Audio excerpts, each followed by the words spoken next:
Hey all, so with a lot of comments posted about kind of like the cost of my build for cast when damage taken, as well as the budget alternatives and setups for it, just kind of a lot of looming questions. I figured it'd be kind of helpful to make a guide on how to craft some of the items, at least how I did it, as well as some of the alternative budget options that you could run beforehand. Now, I'd like to preface this by saying that I'm not really an expert on breakpoints for cast when damage taken. I do understand that you can use a normal one as opposed to Divergent, which is now soaring in price, and you would just have to reduce the level of them as well as your skill gems. Again, I feel like the channel Don't Rage Quit Bro, he has a very, very comprehensive guide on this build. And if you go to his Twitch chat, he is also very open to you asking questions, and he will try to troubleshoot it. And so I figure that if you have a more complex or specific question about your build or your setup, or whatever other looming question may be after this video, that you would go to his channel or his Twitch and bring him those questions. He will likely be able to answer them much better than me. That being said, I can still provide some information about how I run these items as well as how I make them. So, what I'm gonna also add on to this before I start is I will also go over some of the methods of how to make these in terms of mapping strategies and overall what is efficient. So let's just give it a go. The three ward items, your helmet, your gloves, and your boots. My recommendation would be to buy the helmet and boots with their enchants already. Glove doesn't really matter, but you want item level 84. Ideally, you get specifically 84 to rule out some other mobs, but at the same time, you can still run above 84. It's not too big of a deal. The more important thing is that it is above that, so you can roll T1. So what we're going to do with these items is very simple. We are going to buy primitive resonators, the single slots, and dense fossils. And what you're going to do is literally spam those until you hit T1 prefixes. And from there, you can use Eldritch Currency. You want Eater of Worlds to be dominant, so it rerolls suffixes whenever you use an Eldritch Chaos Orb. And that way you can hit better suffixes that fill your resists or give you dexterity and strength if you are looking for an Omni setup.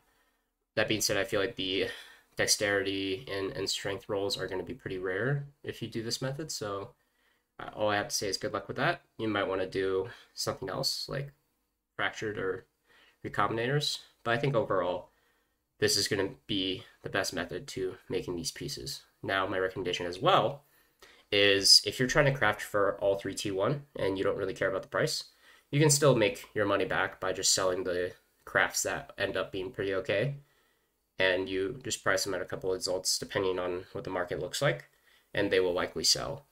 But for the most part, if you are just going for a passable amount of ward, try to look for at least T2 on your flat and your percent, and then on the hybrid you can have whatever. It's not going to affect it as much.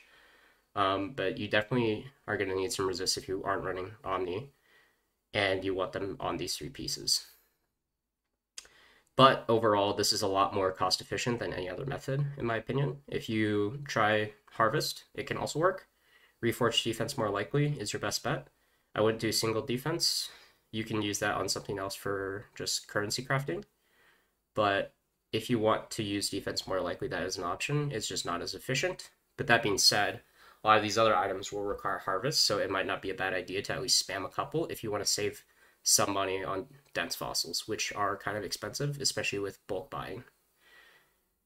Okay, so next we have the Amulet.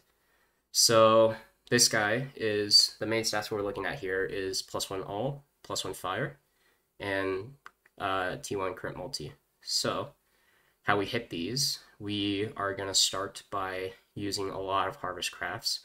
Basically every single one, except I would recommend like more likely you avoid using on this. I have another item to use that on for currency crafting. And you don't want to be using your crits quite yet. You want to save crit more likely. And then you can also save your fires. And so on one amulet, you're going to need two, base of at least item level 75. You probably want a higher though. you're gonna reforge using every other reforge, looking for +1 all skill gems. And at that point, once you hit it, you're done with that amulet. You don't want to really care too much about the prefixes. It's more of a gamble, to be honest, when you recombinate these ultimately. On another amulet, you're going to be looking for +1 fire. And this one, you only want one prefix, which is +1 fire. So you're going to annul gamble. Now, if you remove the fire, obviously you're just going to restart, but it's a lot easier to hit that than the +1 all skill gems, which is why we're annul gambling the fire.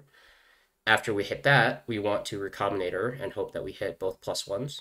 If we do, and we have an open prefix, we're going to go ahead and block the prefixes and Veiled Chaos. If we hit a prefix, we look for recoup or life. We usually want recoup here if you don't have it on your ring, and if you don't have 9 lives, but the more important thing is to block prefixes here. You don't want to roll over those two. Once you have your prefix on, if you can, again, block prefixes, and you're going to harvest, craft, reforge, crit more likely until you hit global crit multi T1. And you're going to keep doing this. Every single time you roll, it's going to cost you 2x to craft on prefixes cannot be changed. This is a pretty expensive craft. The 40% increased effect of non-damaging elements on this one was a unveil, and it's a little bit lucky. It's a suffix unveil, and I would most likely say that it's not really worth it compared to just looking for the crit multi, because the amount of currency it would take to hit something like this is a little ridiculous. But at the end of the day, that's all you really need. It's an expensive craft. You can also just settle for +2 and whatever crit multi you hit the first time if you want to save currency, but it's ultimately going to give you more damage, evidently. The Unset Ring is an item that allows us to slot Flame Dash, so you want an Unset Ring base. You can either buy the Hunter Shaper base just by itself, or you can Awakener Orbit. So if you are going to Awakener Orbit, you can try to just find a ring with LE Weakness Curse, ideally 32%, and reduce curse effect on you, ideally T1 again, and Awakener Orb this. It most likely will not keep it since they are both suffix, so I would say you can also, if that option is more expensive, just buy the one with 2 influences on it. Now, how this is crafted is harvest crafting. You're going to do caster more likely. Both of these mods are caster mods, and so if you have both influences, it can roll both. Assuming that you hit both T1, they're both suffixes, so you can block suffix and then reforge looking for life. So that is one option. Another option is you just take what you get and you craft on mana recoup. That is a unveil mod. You can bench craft it. And or if you want to look for something more juicy or something that is particularly gamble, you can suffix lock and then Veiled Chaos Orb, which again is, you're not guaranteed to hit anything that's usable, but this one hit the hybrid flat damage, which is a nice little boost to our damage. But generally speaking, you can also just run a LA Weakness Curse. You would do the same thing, caster or caster more likely, on a Hunter base. The Shaper base gives you Curse Effect. You can run this and a Flask with Curse Effect, and you don't have to run Yugal on your Pantheon. But I would recommend running Yugal if you don't have it on your ring. Now, the last item as far as gear goes, and I'm going to tell you how to craft, is one that I'm going to preface by saying it's a ridiculous currency sink to try to hit this with T1 modifiers. So your best bet would be to sell whenever you get one that you're not really happy with, or just run it if it's usable for your build. The Flask Duration tier is the main one that might fluctuate in crafting this, but at the same time, you may just never hit this. It can be a 1 in 100 sometimes. I don't have the exact chances, but it is an annoying craft. So we're going to start out with a Stygian Vise. You can just run Crusader if you don't care about the percent life, but it is a very nice boost to Wardloop's quality of life, especially if you are very close to a threshold for gem levels. But Crusader base gives us the CDR, Hunter base gives us percent health. We want both ideally. A base I think is around 3x, but I'm not too sure about that. We want item level 84 at least. So what you want to craft with this is you're going to start out by alt spamming until you hit reduce flash duration, or reduce flash charges used, excuse me. You're going to, if you hit that one mod, you're going to regal and pray it hits a prefix. If it hits a suffix, you're going to annul. And all you want on your belt is reduce flash charges used, and any prefixes don't really matter. So if you hit a prefix, it's okay. But you need just one suffix, reduce flash charges used. You're going to benchcraft cooldown recovery.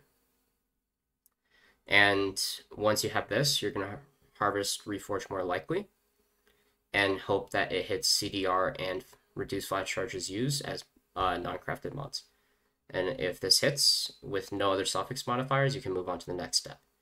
If you end up hitting a suffix modifier, you need to annul gamble and hope that it hits the suffix modifier that isn't CDR or charges used. If you end up hitting CDR, you can annul gamble again until you only have flash charges used as your suffix and craft on CDR and harvest more likely again. If you hit your flash charges used, just start from scratch and alt spam. So if you end up hitting both and no suffix, you're good to go for the next step, which is crafting, bench crafting, increase flash duration.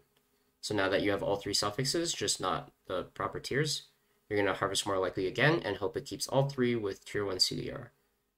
If you hit all three and a flash duration that is passable and tier 1 CDR, then your belt is done for the most part.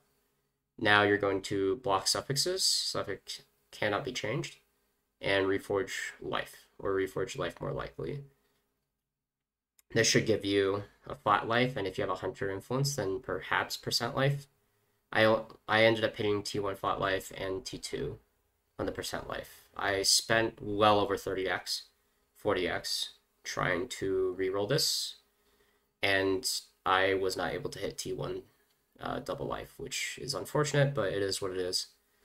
But the most important thing with this is that you hit that T1 CDR and have enough flash duration. The other mod, reduce flash charges used, is just one tier, so you're going to hit 20% no matter what. Then you're going to be preying on suffix divines from harvest to finish the belt. Alternatively, you can also just divine all and prefix divine later to fix your life if it low rolls. But this belt is very important for the build and is something I would get started on right away crafting, as it does take a little while, and finding more likelies is not always easy. Okay. Now, the last two items in this build that are really notable for crafting are the medium clusters for flash duration. You need 6 slot, and you want at least item level 85, 84. I would go and craft of Exile to double check this, but you need to be able to hit the 35% increased effect and 3% flash charges gained. So with these, you're literally going to just alt spam and aug. The second you find either fasting, 35% increased effect, or 3% flash charges gained, you're going to aug and you're going to regal. And so if you aug something useless with fasting, you can still regal it and pray that you hit 35%. If you hit, again, 3% flash charges gain, you aug a prefix that's kind of useless, you can still regal it to try to hit 35%. It's more of a currency sink that way, but it also gives you more chances and spares a bunch of alts, which honestly may be cheaper at this point. But this is really just praying that you hit both. This is the ideal one. Instead of damage, you could have a different mod. If you're running Omni, you can have more attributes on it, but for the most part, this one is just an annoying time sink if you have the currency for it, and you're just going to be sitting there alt spamming for a while. The notable one is if you are running 9 lives, and you need the second large cluster. Just harvest caster more likely with the spell damage a cluster, and you'll eventually hit this. And if you don't hit this, you'll hit something else. It might be usable. Just avoid the ES nodes. So the first two nodes shouldn't be ES based. They should just give you spell damage and whatever other benefit. These are kind of nice for knockback. But yeah. Now, there's one thing is I would save Jewel Implicits in case you want to go for Cannot Be Stunned maxed out. That way you can run a different notable on your Skin of the Lords as opposed to Unwavering Stance. So those might be interesting to run. Now, the actual way to get to these methods of crafting, I can explain really quickly. In order to hit our ward items, obviously the harvest defense more likely is one option, but honestly, I would not waste too much time with that. Just go for the fossils. And I would not delve, actually. I would just bulk buy. So how do we make currency? Well, there's a lot of ways, obviously. The most important thing is that you just enjoy what you're doing, but also be efficient in your mapping and pick content that makes sense. So if you're running harvest, you most likely aren't going to be crazy fast in your mapping. And if you want to be, then you can choose to not run another mechanic that's going to slow you down, like Expedition. Even though Expedition is what I'm going to recommend as a top money maker. The reason why is it works very well with Sentinels if your builds can handle it. And if your build can't handle it, just run it blind, run it without the Sentinel, and still do it. Get your reroll currencies and your logbooks, and quite literally, if you go on TFT, it is a very good option to bulk sell. Even if you just want to sell logbook by logbook, it might give you enough money to roll a couple times with dense fossils. But the important thing is that you are picking content that you are willing to do. So Expedition and Harvest, along with just essences in every map, will build up your currency. And you'll also get access, obviously, to Harvest to craft your other items that we just went over for Harvest crafting. I would highly recommend taking all nodes for Harvest and all nodes for Expedition if you are going to run those two contents, and then run essences on the side. You can also run Harbingers if you need Annul Orbs, but you might not get them fast enough compared to the rate that you're crafting at. So, secondly, if you would like to run a map that's faster, I would recommend going Glaciers and just Sentinel blasting the Glaciers. Now, for whatever reason you can't do that, if your build's not able to deal with it, or if you're running Wardloop and you just want to craft better items, but you probably won't be able to run Sentinels. So in that case, I would run a map that's relatively short and has easy access to Harvest, and I would try to spec into the boss map drops for Conqueror maps and Shaper maps, all the Guardian maps, and Synthesis maps. And that's one way you can just blast through Harvest and then go straight to the boss, blast through the boss, hope that you get one of those maps, and then you can take those maps and sell them in bulk for a fairly decent bit of money. You can choose to favorite a map like Crimson Temple for extra money if you care about that. Crimson Temple is also a pretty fast map, so if you get like a Conqueror influenced Crimson Temple, it's worth like upwards of 70C, so it's a really good money maker. And if you would like to do a little bit of mapping on the side with that, I would also recommend Harbinger and Essences just on top of that. Essences, again, build up your reserves, and you can even roll items with the Essences if you need to. I would only really roll Amulets with that, and it might be a waste of currency that way. But if you know how to currency craft for profit, it's an option. So either way, you're going to be running Harvest. Now, Harvest has a lot of options in making currency. There's a lot of crafts in there that I think are overlooked for how profitable they are. My recommendation would be to bulk buy a bunch of winged scarabs. So you want the cheapest ones possible, usually Metamorph, Delve, Shaper, Elder. And you want to bulk buy these, just buy like 20 is good. You also want to try to get some Gilded Divination Scarabs or Polish, depending on how lucky you feel, as well as some Breach Stones that are non-Chayula, and some Timeless Emblems that are not Mariketh or Templar. I believe Templar is at a low enough point where it might be okay to buy those, but you're just better off bulk buying the other ones. You also want to buy some useless div cards if possible, but you should have some stashed up. And some essences, some catalysts, and some oils that are pretty useless or very low value, as well as some silver oils and offering to the goddess.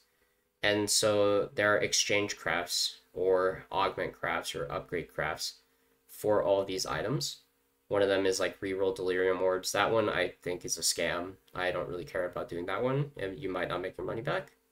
But the essences one is very good because you're taking the cheapest essence possible and re-rolling it to another essence. So no matter what, you're going to make some money, and if not, and it rolls to one of the other crappy ones, you can just find another craft and re-roll it again. It's probably one of the best ones. Catalyst is okay. Oil's usually pretty good. Again, if you re-roll clears, you're always going to get a higher up oil. The upgrade one, so Scarab upgrades, chance to hit a Winged Divination Scarab from Gilded is actually pretty high. So that's a really good moneymaker. And then Offering to the Goddess, to Gift to the Goddess is another one. Dedications might also be worth selling. They're like around 10C. They're belt enchant ones, and if you want to take the time to sell those, it's also okay. But those crafts should not be overlooked. You should be utilizing those wherever you find them, and you should have the items available so you're not wasting too much time. And this sounds like a lot of initial investment, which is true, but it is definitely going to pay off in the end. Now, one last item of note. I'm not sure how profitable it is anymore, but it was what I was doing to make around 40 to 80x early on. And it was crafting Hunter Stygians, item level 84 plus. You are just going to buy the base, or you can buy a Stygian 84 plus and Hunter Exalted. You can craft it first, look for life and decent reses, and then try to slam, look for percent life.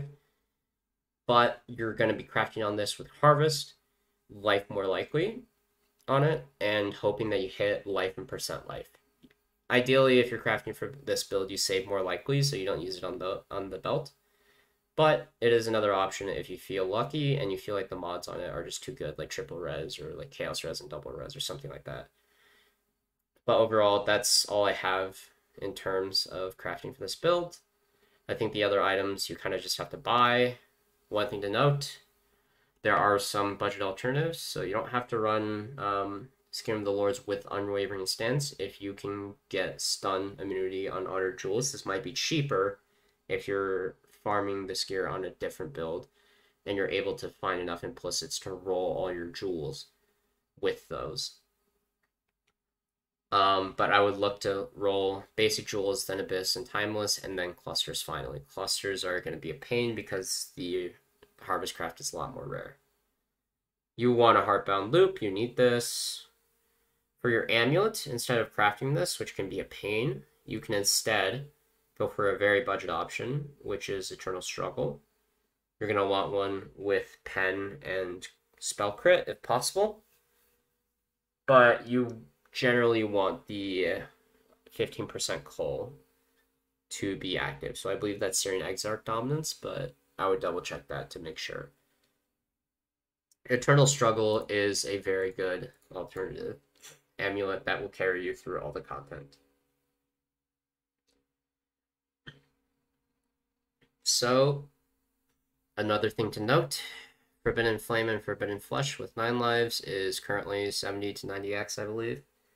This is not necessary to run the build. It is a very big quality of life, so I would try to get it as soon as possible once you've gotten your other items. But beforehand, it's just not worth getting if you can't afford any of the other items, so I would focus on the other gear and getting those solid, because your Wardloop is not going to function just because you have 9 lives.